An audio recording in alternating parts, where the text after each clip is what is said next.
Winning rider Rosie Napravnik and her mother Cindy very proud of her daughter and what she's accomplished today. Rosie, your second victory on a Breeders' Cup stage, Shanghai Bobby in the Juvenile a couple of years ago.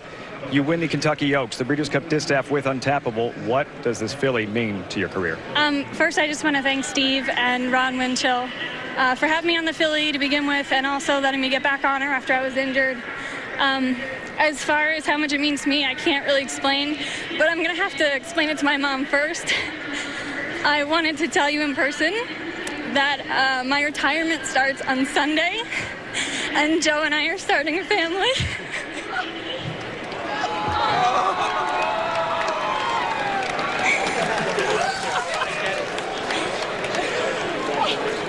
I told you I was going to give you good TV. Congratulations on the win and your growing family, Rosie. Wow, what a moment. Steve, this filly, what makes her so special?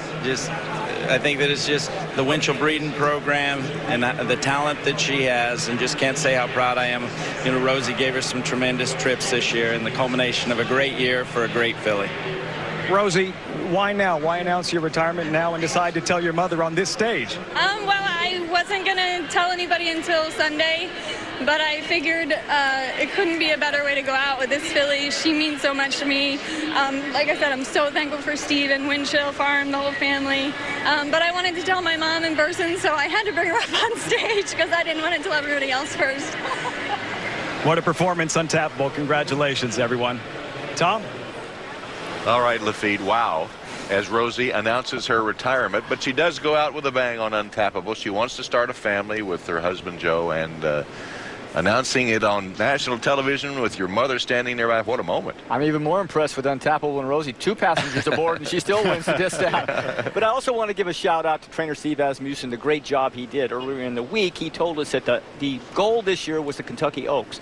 And for him to peak this filly for the Oaks and then let her down and bring her back to the level that she can win the distaff and the filly of the year. Awesome job, Steve. And what a year for Steve Asmussen. Of course, it began with some PETA allegations, which so far have amounted to nothing, although some investigations are ongoing. But to end the season, a rocky season, with this victory has to be extra special. It's been very much a roller coaster ride for Steve Asmussen, and he's been very forthcoming in talking about it with us. Right. But what a great way to end it. I mean, if you recall 5 years ago, he had Rachel Alexandra, who was a Hall of Fame filly, who was Horse of the Year as a 3-year-old filly. She didn't win the distaff. She didn't run in it.